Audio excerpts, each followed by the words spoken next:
Le point marché avec Nadine Trémolière. Nadine, bonjour. Bonjour Jean-François. Je le disais il y a de cela quelques instants et on va voir ça en chiffres. Baisse assez sensible des actions au mois de septembre. Qu'est-ce qu'il faut se dire? Il faut être inquiet ou il faut se dire c'est une consolidation? Moi je pense que c'est plutôt une consolidation. Rappelez-vous, depuis avril 2020, donc on va dire après le mois de mars relativement difficile que nous avons connu, on a un rebond du MSCI World, donc des actions mondiales, de 73%, un peu plus de 73%, avec 4 mois négatifs. Donc mars, effectivement, je l'ai évoqué, septembre, octobre 2020, janvier 2021 et septembre 2021. Donc je pense qu'on est plutôt dans un phénomène de consolidation. Ok, on n'avait donc pas baissé depuis janvier, c'était un peu too much. Si on regarde maintenant l'évolution des taux, on constate qu'il y a des tensions sur les taux longs. C'est la faute à quoi? L'inflation? Oui, bien sûr. Et rappelez-vous encore une fois, en début d'année, on a tutoyé pratiquement les 1,75 sur le 10 ans américain. On était presque revenu sur des niveaux de moins 0,20 sur la dette allemande. On se retrouve un petit peu en dessous, donc quelque part, effectivement, on voit qu'on est en train de redéraper un petit peu et que ça va être un petit peu, on va dire, la difficulté à venir des prochains mois, c'est essayer de gérer cette inflation et essayer de gérer une hausse des taux relativement mesurée sur les 10 ans européens et américains. Vous trouvez que les banquiers centraux sont trop optimistes en disant que l'inflation est temporaire?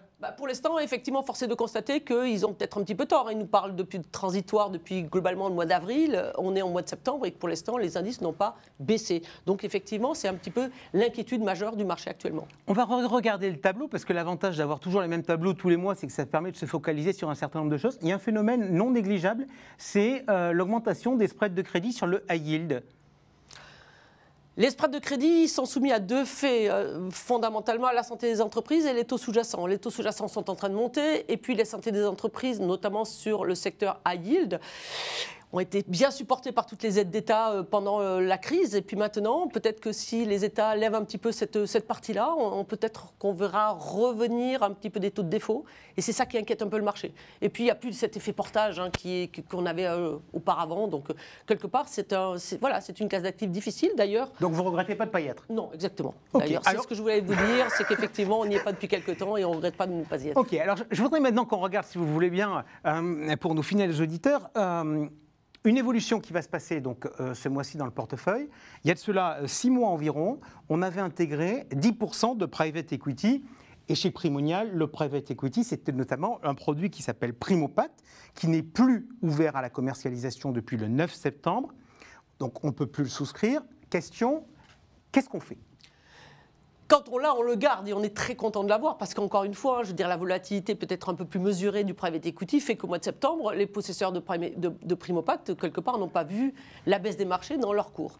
Le problème, c'est qu'à un moment, toute bonne chose a une fin. Il a fallu effectivement fermer la commercialisation de ce produit. On était parti pour une enveloppe de 30 millions.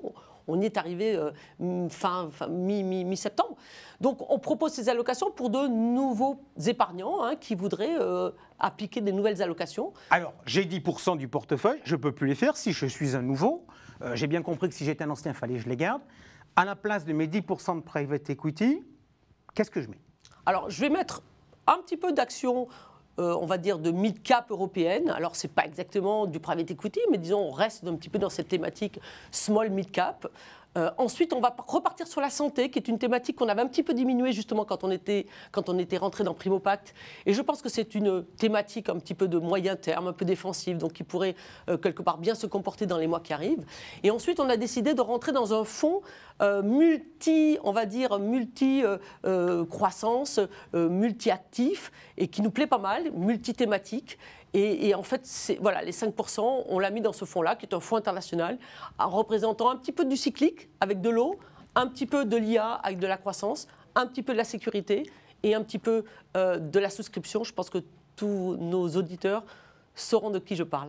Ok, alors maintenant je voudrais qu'on regarde autre chose, parce que je le disais tout à l'heure, nous avons des éléments récurrents, donc on va tout de suite regarder un élément récurrent qu'on retrouve tous les mois, c'est l'allocation d'actifs et les performances, et on va se focaliser sur une petite couleur qui réapparaît dans l'allocation d'actifs avec 5%, c'est les fonds flexibles. Donc ça veut dire qu'on fait à nouveau un arbitrage. Quel est cet arbitrage? Alors l'arbitrage, on a voulu un petit peu enlever la value. La value m'embêtait un petit peu. J'avais l'impression que le cycle au cours de l'été était un petit peu de ralentir.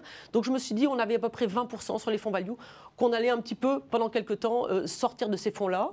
Et ensuite revenir sur peut-être les fonds flexibles. Alors, ce n'est pas les fonds flexibles diversifiés que l'on connaît souvent, qui sont des fonds mixtes d'obligations et d'actions. Là, c'est plutôt un fonds action avec une partie obligataire dans lequel ils peuvent être short duration, hein, donc il peut être gagné à la hausse des taux. Et on a choisi ce fonds-là par sa particularité, c'est que sa partie short duration va compenser, notamment ça a été le cas au mois de septembre, sa partie longue sur la partie action.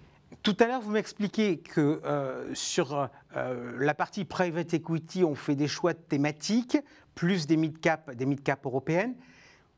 Il y a un petit côté croissance derrière tout ça. Là, vous êtes en train de me dire qu'on sort des actions value pour mettre plutôt des fonds flexibles.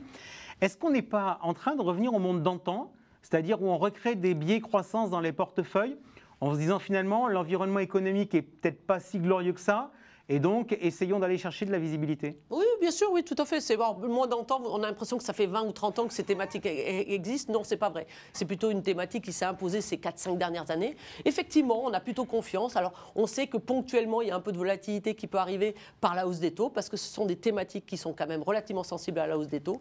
Mais malgré tout, on est quand même relativement confiant sur la capacité qu'ont ces entreprises d'avoir des profits supérieurs à certaines sociétés plus cycliques. Merci beaucoup Nadine, on vous retrouve le mois prochain pour voir s'il y a de nouveaux changements dans l'allocation d'actifs. Et tout de suite, toujours fidèle sur ce plateau.